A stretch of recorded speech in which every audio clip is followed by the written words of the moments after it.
প্রিয় দর্শক, সাজ্জাদ কাদিরের প্রীতি নিন, শুভেচ্ছা নিন। এই মুহূর্তে আপনাদের সামনে কথা বলতে এসেছি সেনাপ্রধান জেনারেল ওয়াকারুজ্জামানের সাথে মির্জা ফখরুল ইসলাম আলমগীরের বৈঠক কি নিয়ে, এই প্রসঙ্গটি নিয়ে এই মুহূর্তে কথা বলবো।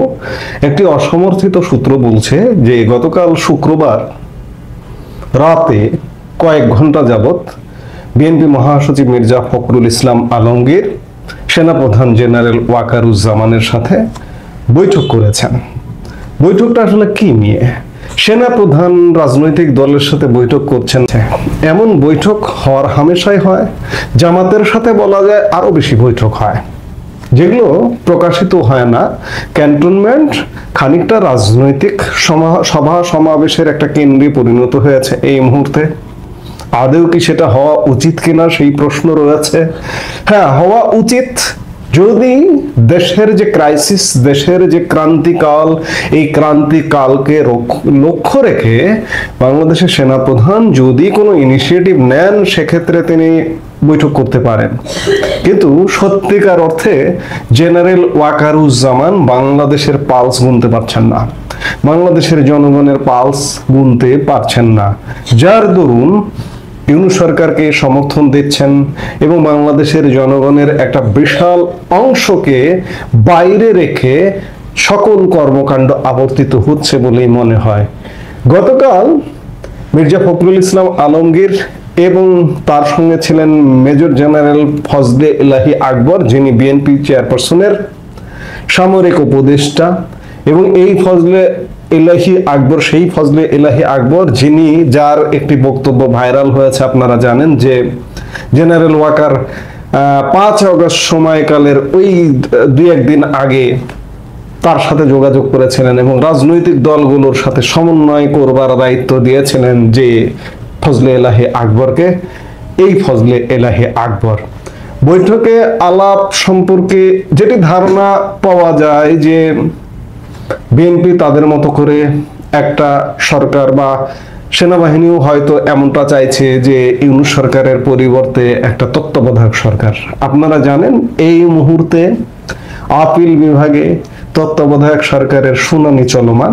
এটি কয়েক ধাপে চলছে। গত 22 অক্টোবর থেকে শুরু হয়েছে এবং আবার এই সপ্তাহে এটির আর একটা ডেট আছে। ইতিমধ্যে 2-3টা শুনানি হয়েছে আবার এই সপ্তাহ, এবং এই শুনানিটা হতে হতে হয়তো এটা ডিসেম্বর পর্যন্ত চলে যেতে পারে।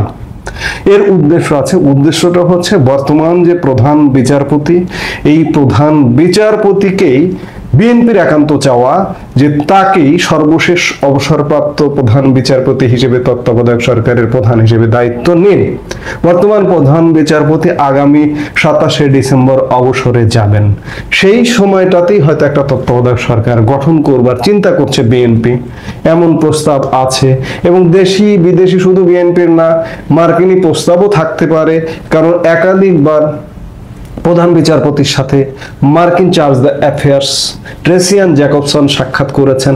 নানা রকম ঘটনা আছে যে পরিস্থিতিটা এমনটা হবে। আমরা বারবার বলছি না যে ডক্টর ইউনূসের অধীনে আসলে নির্বাচন হবে না, একটা পাল্টা সরকার হবে, পাল্টে যাবে।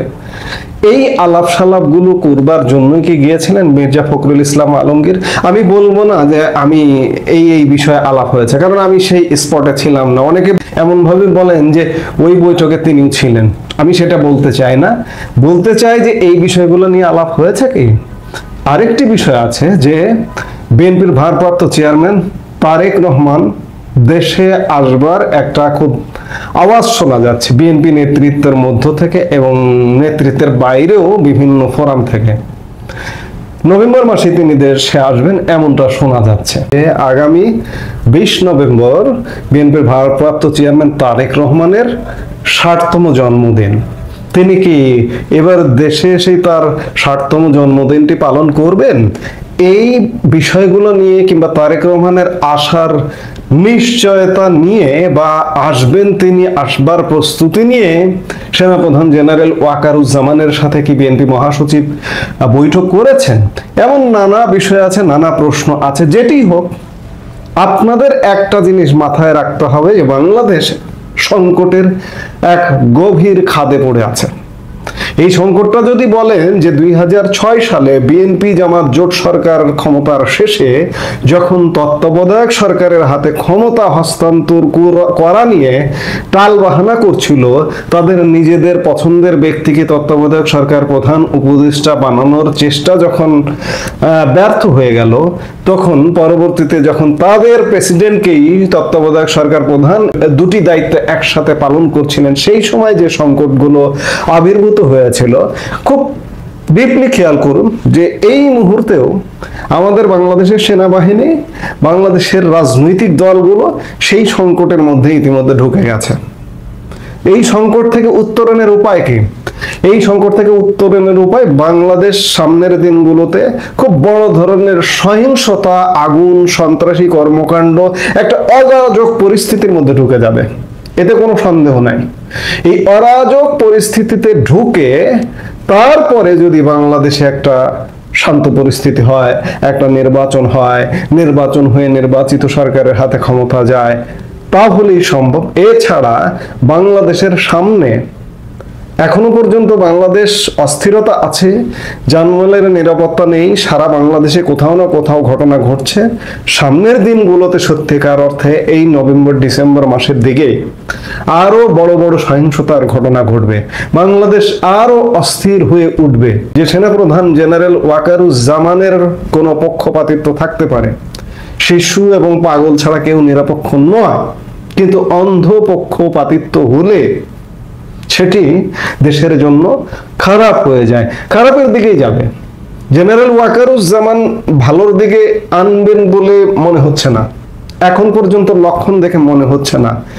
কারণ জেনারেল ওয়াকারুজ্জামান সমর্থিত ইউনূস সরকার, তিনি যদি একটা নির্দেশ দেন, ওয়ারেন্ট অফ প্রেসিডেন্স অনুযায়ী তিনি নিচে হোক, কিন্তু তারপরেও এ কথা মানতে হবে যে এই মুহূর্তে যে সরকারটি সেটি সেনা সমর্থিত।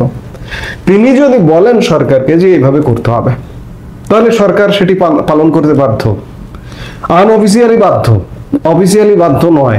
কিন্তু তিনি সেটি চাইছেন কিনা এখনো পর্যন্ত সেই লক্ষণ সুস্পষ্ট নয়।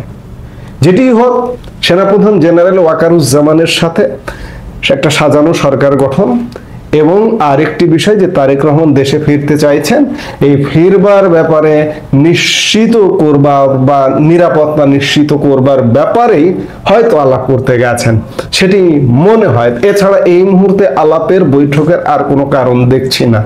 এখন সামনের দিনগুলোতে ঘটনাগুলো যখন ঘটতে থাকবে, তখন আমরা বুঝতে পারবো যে এই বৈঠকটা কি জন্য হলো। আমরা সে পর্যন্ত নিশ্চয়ই অপেক্ষা করব এবং দেখব। এই মুহূর্তে এ পর্যন্তই। সবাই ভালো থাকুন, সুস্থ থাকুন।